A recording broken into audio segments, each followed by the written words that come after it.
はい、皆様こんにちは。シングルシンガポールライフですが、今回はですね、福岡からシンガポールに戻りますけれども、その時にね利用しました中国東方航空のビジネスクラスの模様をお伝えしたいと思います。ね、以前中国東方航空利用して大阪までのビジネスクラスはね、逆ですね。シンガポールから日本っていうのは、動画アップさせてもらってるんですが、今回はね日本からシンガポールに行くフライトということでご案内したいと思います。で、福岡空港の国際線、これ利用したのが5月の末ぐらいだったと思うんですが、一部ね、新しくなってましたね。出発今ずっと改築工事広くね広い国際線ターミナルにしようとしてまして、ずっと進めてたんですけど、一部はもう新しくできて、このようにねガラッと変わりましたね。免税店エリアがババッと広がった感じですけどもね、非常に綺麗になってましたけど、まだ全部出来上がってないと思いますので、ちょっと遠回り、イミグレからちょっと免税店通して遠回りするみたいな感じにも僕はね感じましたけども、ただね今ラウンジ福岡に向かってるんですけど、ラウンジも変わりましたね。はい。でご存知の方もいらっしゃると思うんですけど、福岡空港の国際線ラウンジって正直しょぼかったんですよね。はい。KE のラウンジとラウンジ福岡っていうラウンジがあったんですけど、どちらもはっきり言うとちょっとしょぼかったんですけど、このラウンジ福岡はね、簡単に言いますと、真ん中センターにこういうなんていうんですね、ビュッフェ形式ので、食べ物が置いてあって、ドリンクが置いてあって、両サイドにシーティングエリアがあるっていうような感じになってて、すごく広くなってましたね、ラウンジ福岡で。食べ物ももう2倍3倍ぐらいのものが置いてありました。博多らしいものもあればね、鶏の唐揚げとかそういうスタンダードなものも置いてあったりして、なかなかなんでしょう、ホットミールはそれなりに揃ってましたね。今見てるのさつま揚げとかねいうのも置いてましたし、茶そばが置いてあったりとかいうのもあって、かなり良くなったなというふうに思いますね。はい。で、これが私が取ってきたやつですけどもね、カレーとかはね当たり前に前からもあったんですけど、明太子の卵焼きとかね、そういうのもちょっとした博多の郷土料理的な博多の名物を使ったホットミールもあったりしながらね。でこれ僕食べてるのは僕は明太フランスっていう呼び名で呼んでるんですけどね、バケットの明太子がバケットの間に挟んであるっていうね、オーソドックス茶は普通にあるバケットですけど、高校時代から食べてるので無性に食べたくなって食べちゃいましたけどね。はい。結構ね充実してましたし、お酒もそこそこ置いてましたので、いいんじゃないかなっていう感じですね。福岡はね日本の中ではローカルの空港ですけど、地方の空港ですけど、食べ物的にもねこんだけあればいいんじゃないかなっていう感じはしましたね。はい。ちょっと少しずつねつまみながら、相変わらずジントニックを飲んでいるというような感じで、今ねこれ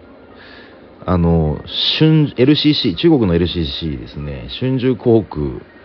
が来たんですけどね、僕が乗る中国東方航空、上海行きが夕方6時15分発なんですけど、全く同じ時間に春秋航空も飛ばしてるんですよね。上海プートン行きそれもまた珍しいなとは思うんですけどね、今着陸しましたけど、でこれが2回目取ってきた海外の方というか、シンガポーリアンとか結構好きなんですけどね、茶そばですよね。茶そばを取ってきて温そばにしたんですけど、なぜかだしは東京仕様のだしだったっていうね、ちょっと濃い、福岡の人からするとちょっと濃いだしでしたけどね。はい。そんなこんなで時間を潰しまして、ちっちゃい A321 エアバス321に今から乗り込みますけども、上海までね、福岡から上海ってほんと近いんですよね。もう2時間ぐらいで着いちゃう。実際2時間もかかってないんじゃないかとは思ったりもするんですが、実際それぐらいで着いちゃうのでね、もうほんと苦にならないような距離で、エアバス321なのでね、こういうビジネスクラスですね。22のコンフィギュレーション、レイアウトで、足元の広さはプレーコに近いっていう感じですけどね。ほぼプレーコですね。プレーコじゃないかなとは思いますけどね。シートがちょっと革張りだったりとか、そういうのはありますけどね。ウェルカムドリンクもオレンジジュースか水っていう、感じですけども、2時間なんでね、そんなにっていう感じはしますけどね。で、これがドリンクメニューでございます。MU のドリンクメニューですね。一応もちろんアルコールも置いてますし、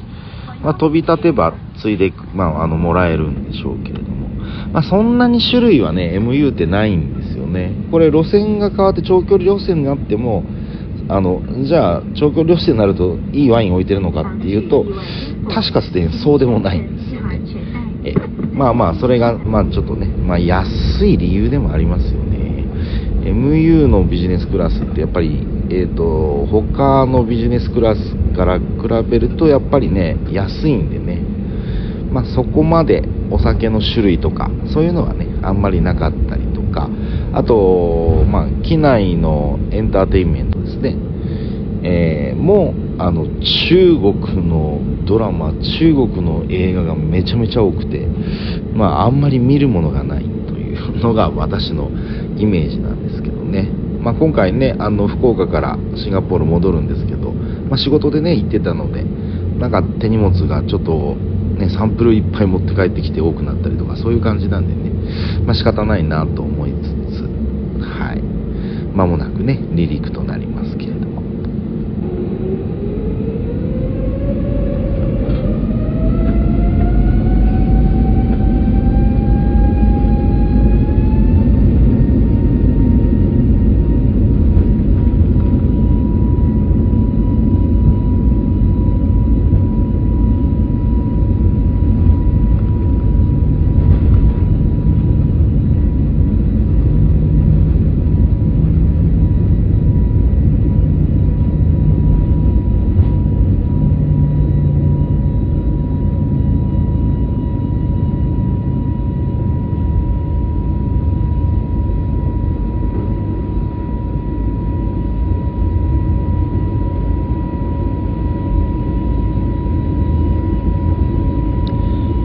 でね、飛び立ちましたけれども、分かる人には分かると思うんですけど、実は福岡空港の新滑走路からの飛び立ちだったんですね。離陸だったんですよね。はい、初めてでしたけども、あんまり意味があるとかないとかいろいろね言われてますけども、ちょっと距離短めの滑走路からの旅立ちでしたけどもね、初めて利用しましたね。はい。でそんなわけでもう2時間ぐらい、2時間弱のね飛行時間なんですぐ機内食出てきました。もうほぼ軽食扱いですね。カツサンド、チキンカツサンドですね。はい。これに関しては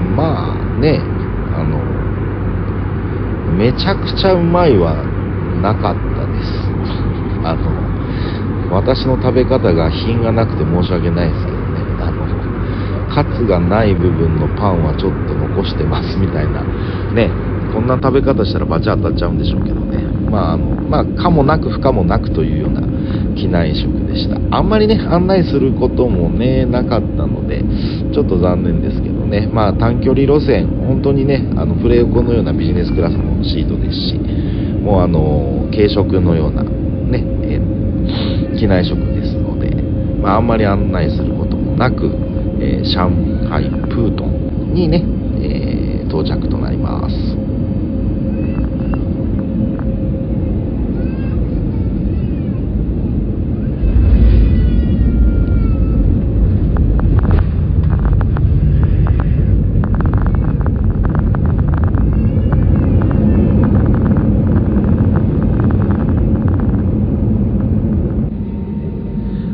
でね、上海、着陸しましたけども、前回シンガポールから関空まで乗った時上海経由だったんですけど、それはね上海の空港は虹橋だったんですよね。プートンじゃなくて虹橋の方でしたね。違う空港の経由地だったんですけど、今回はプートンということで、MU のこのラウンジを使うのは今回初めてということになりますけれども、どんなラウンジなのかなと。で MU はもちろん上海本拠地ですので、どんな感じなんだろうななんてね思いながら、ただ夜結構もう8時ぐらいなのでどんな感じなのかなって上がってみましたけども、ここがね飲み食いするフロアですね。簡単に言うと2階建てみたいになってましてね、こちらは、エスカレーター上がったところにある、飲み食べの方のねフロアですけど、正直ねお腹そんな空いてないっていうのも確かにあったっちゃあったんですけど、僕の中では正直に言うと、食べたいものはなかったですね。はい、これ食べようかなみたいなものはちょっとなかったかなっていうのと、前回虹橋の MU ラウンジも経験しているので、朝方のね利用だったんですけど、それと比べてもねプートンのラウンジはちょっとあんまり冴えないなと思いました。虹橋の方がまだなんかいい、僕は雰囲気も味というかね食べるものももうちょっとあったなっていう気はしてますけどね。なのでその上のフロアにやってきました。もう完全にシーティングエリアと飲み物がちょこっとしか置いてない、ゆえに誰もいないというね、フロアでした。ものすごいだだっ広いんですけど、トータルで僕2時間ぐらい利用したと思うんですけど、私おっさんともう一人ぐらいしか来なかったですね、この上のシーティングエリアにはね。はい、ゆっくりはできましたね。静かだったんでそれはそれで良かったなとは思いますけどね。で今からねシンガポール行き、上海からシンガポールに行くMU543 便ですねにちょっと乗りたいと思いますけれども、でこれは MU が今誇ってると言いますかね、なんて言いましょうか、MU の最新ビジネスクラスと言っておきましょう。プライベートスイートと言ってますけどね、個室型になるタイプですねに、シンガポールの路線はやってまして、12A の座席なんですけどね。はい、スタッカードに扉がついたよみたいな、簡単に言うとねそんな感じですけど、今こういうの多いですよね。はい、これ、僕の理想的というかね、最終的には今のうちにねやっぱりこのなんか個室感のあるビジネスクラスの先駆者であるカタール航空のねやっぱビジネスクラス乗ってみたいななんて思いますけどもね、まだ乗れてないんですけど、同じような、僕のイメージでは同じような、ものを、中国東方航空も、設定してますよという感じですね。はい。でこれね、深夜便なんですよ。12時過ぎの便なんですけども、12時かな、12時というか11時55分とか、まあ、それぐらいの深夜便なんですけど、ちょっとメニュー見てびっくりしたんですけど、あれ普通に出すのみたいな、普通に夕食あるんだっていう。なんか深夜便ってね、特に上海からシンガポールって5時間半ぐらいで着くので、まあ機内食も一食だろうみたいなのもあり、まあそういう勝手なね思い込みがあったんですけど、夕食も乗ってるし朝ごはんも乗ってるよっていうのにちょっと驚いたんですけどね。5時間半で2回も機内食出すのかみたいな感じはちょっと思っちゃいましたけど、まあこれからね先で、まあこれから先にちょっとご案内するんですけど、まあアルコールというかドリンクメニューはやっぱり福岡上海と全く同じメニュー表でしたね。全く変わらず、ウェルカムドリンクもオレンジジュースと水みたいな、ね、感じでしたけどもね。でまあこれね機体が新しいというかエアバスの350なので、画面もちょっと大きくてでまあ使いやすさというかスムースでしたね。スクロールとかもスムースにできてましたけれどもね。で今回のね福岡からのシンガポール、上海経由でねMU を手配しましたけども、運賃というか航空券の代金としては1000ドルちょいシンガポールドルなので、まあ日本円で11万ちょっとかなっていうぐらいでしたけどね。はい。まあそれ高いのか安いのか、まあ往復で利用すればもうちょっと安くなるとは思うんですけど、まあどうしても片道はね高くなっちゃうんですけど、まあ安い方の、まあお求めやすい価格帯の方じゃないかなとは思いましたね。はい。接続も悪くないんで、まあバタバタもしませんし、上海でちょっと一息ついてから行くっていう感じなので、まあ悪くないかなと思ったので、まあ決して高くないなとは思いましたけどね。プレートとしてはね。はい。まあそんなこんなで、今からねシンガポールに向かって旅立ちます。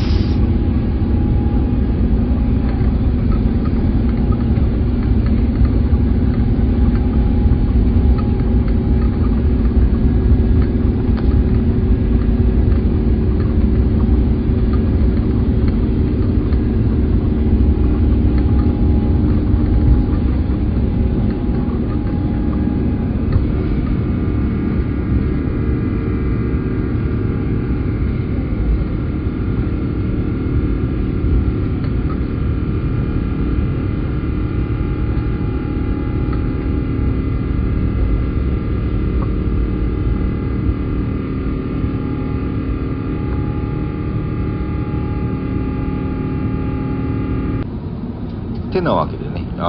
綺麗に離陸して、でまあちょっと機内のねエンターテインメントみたいな感じなんですけど、もうね正直言うと見るものがないっていうね。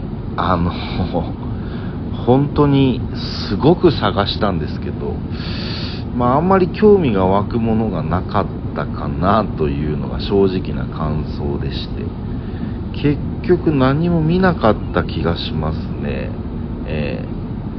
携帯でネットフリックスダウンロードしたやつを見てたっていうねオチなんですけど、